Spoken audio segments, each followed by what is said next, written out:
अस्सलाम वालेकुम दोस्तों, आज की वीडियो में हम एक ऐसी डार्क और डरावनी दुनिया की गहराई में उतरेंगे जिसने पूरी दुनिया के सबसे शक्तिशाली लोगों के चेहरों से नकाब उतार दिया है।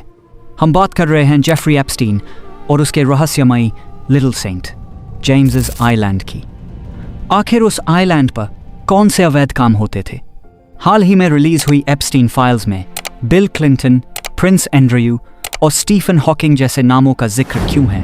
और सबसे ज़रूरी, सोशल मीडिया पर स्टीम फाइल्स और प्रधानमंत्री मोदी के नाम को लेकर जो दावे किए जा रहे हैं उनमें कितनी सच्चाई है? क्या ये सिर्फ एक प्रोपेगेंडा है? चलिए आज के इस डिटेल्ड वीडियो में क्रोनोलॉजिकली सब कुछ समझते हैं।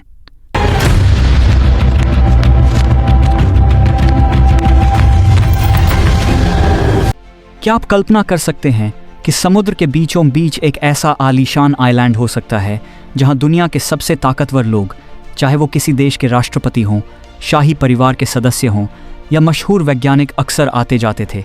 लेकिन वो वहाँ किसी छुट्टी के लिए नहीं, बल्कि उन अपराधों के लिए जुटते थे जिन्हें सुनकर रूह कांप जाए। पिछले कुछ समय से एप्स्टीन फाइल्स इंटरनेट पर तहलका मचा रही हैं, लेकिन इस गंभीर मुद्दे के बीच कुछ लोग भारी भ्रम भी फैला रहे हैं, जिसमें भारतीय राजनीति का नाम भी घसीटा जा रहा है। आज के वीडियो में हम हर एक परत को खोलेंगे। The mystery of the island. सबसे पहले समझते हैं उस जगह को जिसे पीडोफाइल आइलैंड कहा जाता है। यूएस वर्जिन आइलैंड्स में स्थित है लिटिल सेंट जेम्स। अरबपति जेफरी एप्स्टीन ने इसे 1998 में खरीदा और यहाँ एक ऐसा किला बनाया जहाँ कानून की पहुँच नामुमकिन थी। ऊपर से देखने में यह एक खूबसूरत रिजॉर्ट जैसा लगता था, जिसमें एक अजीब सा नीला सफ़ेद मंदिरनुमा ढांचा बना था। लेकिन जांचकर्ताओं के मुताबिक असली खेल इस आइलैंड के नीचे बने बेसमेंट और सीक्रेट कमरों में होता था। चश्मदीदों का दावा है कि वहाँ सीसीटीवी कैमरों का एक बहुत बड़ा जाल था। आखिर एक प्राइवेट आइलैंड पर इतने कैमरों की क्या ज़रूरत थी? इसका जवाब और भी भयानक है, ब्लैकमेल, द इलीगल एक्टिविटीज़। वहाँ होने वाले अवैध कामों की लिस्ट बहुत लंबी है। एप्स्टीन और उसकी पार्टनर गिस्लेन मैक्सवेल पूरी दुनिया से, खासकर गरीब देशों और पिछड़े इलाकों से कम उम्र की लड़कियों की तस्करी, ह्यूमन ट्रैफिकिंग करते थे। उन्हें बड़े सपने दिखाकर इस आइलैंड पर लाया जाता था और फिर उन्हें वहां आने वाले वीवीआईपी मेहमानों को परोसा जाता था।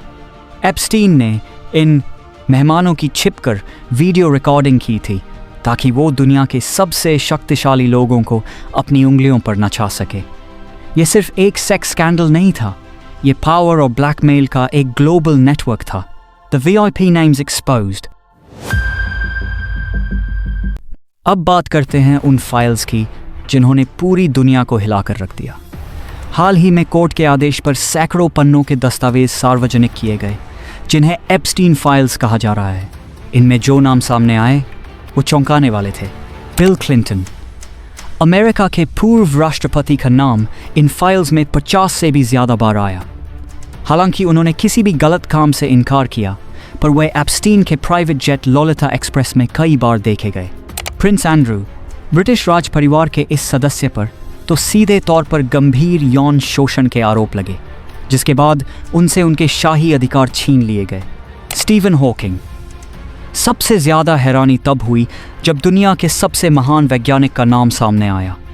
रिपोर्ट्स के मुताबिक वे वहाँ एक फिज़िक्स कॉन्फ्रेंस के लिए गए थे, लेकिन उनका नाम इस फाइल में आना ही अपने आप में एक बड़ा विवाद बन गया।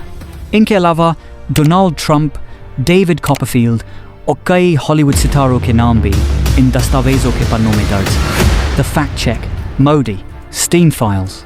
लेकिन दोस्तों, इसी बीच एक और कहानी गंगी जा रही है।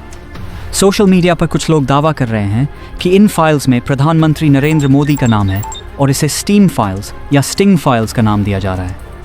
यहाँ हमें लॉजिक इस्तेमाल करना होगा।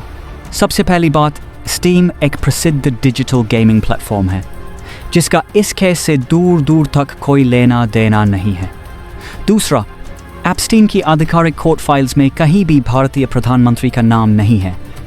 अक्सर लोग SEO, सर्च इंजन ऑप्टिमाइजेशन का फ़ायदा उठाने के लिए या राजनीतिक प्रोपेगेंडा फैलाने के लिए बड़े नामों को विवादित मुद्दों के साथ जोड़ देते हैं ताकि वीडियो या पोस्ट वायरल हो जाए। यह पूरी तरह से एक मिस इन्फॉर्मेशन यानी गलत सूचना है, जिससे हमें जागरूक रहने की ज़रूरत है। कंक्लूजन, अंत में सवाल यही खड़ा होता है, क्या ये बड़े लोग कभी कानून की गिरफ्त में आएंगे? जेफरी एप्स्टीन की जेल में रहस्यमयी मौत हो गई, जिसे कई लोग मर्डर मानते हैं ताकि राज दफन रहे। लेकिन ये फाइल्स हमें याद दिलाती हैं कि सत्ता और पैसे के पीछे कितनी गंदगी छिपी हो सकती है। हमें ज़रूरत है अंधभक्ति और अफवाहों से ऊपर उठकर सच को देखने की। आपको क्या लगता है, क्या इन फाइल्स के आने से दुनिया के सिस्टम में कोई बदलाव आएगा? अपनी राय कमेंट्स में ज़रूर दें। अगर आपको ये जानकारी महत्वपूर्ण लगी तो वीडियो को शेयर करें। मिलते हैं अगले वीडियो में। बहुत बहुत धन्यवाद।